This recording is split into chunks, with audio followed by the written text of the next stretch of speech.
बिस्मिल्लाहिर्रहमानिर्रहीम। 4 अगस्त को योम शहदाए पुलिस मनाया जा रहा है।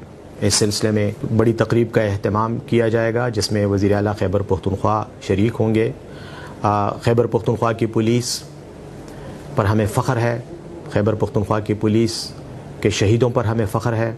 उनकी कुर्बानियाँ इस खित्ते के, इस सूबे के अवाम के लिए हैं और खैबर पख्तूनख्वा की अवाम अपने शुहदा की कुर्बानियों को ना सिर्फ याद रखती है बल्कि उनका ये एहसान हमारी आगे आने वाली नस्लों पर भी रहेगा और उसे याद रखा जाएगा। पुलिस के जवान दहशतगर्दी के ख़िलाफ़ जंग में, जराइम पेशा लोगों के ख़िलाफ़ जंग में सफ़े अव्वल का किरदार अदा कर रहे हैं, कुर्बानियाँ दे रहे हैं। उनकी अहमियत का इस सूबे के, इस खित्ते के बच्चे बच्चे को एहसास है और यही वजह है कि हुकूमत खैबर पख्तूनख्वा ने पुलिस को मज़ीद मजबूत करने के लिए, पुलिस को की इस्तेदाद को मज़ीद बढ़ाने के लिए, पुलिस की प्रोफेशनल पेशावराना सलाहियतों को मज़ीद बेहतर बनाने के लिए इक़दामात करने का फ़ैसला किया है।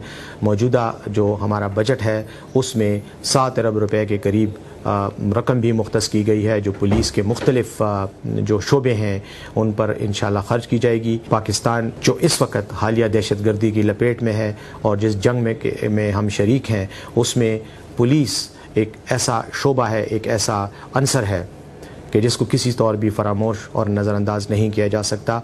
पुलिस के तमाम जो ज़रूरियात हैं उनसे भी हुकूमत बाखबर है और इंशाअल्लाह एक वक्त आएगा जब खैबर पख्तूनख्वा की पुलिस पाकिस्तान की बेहतरीन पुलिस फ़ोर्स बनेगी, बल्कि है भी।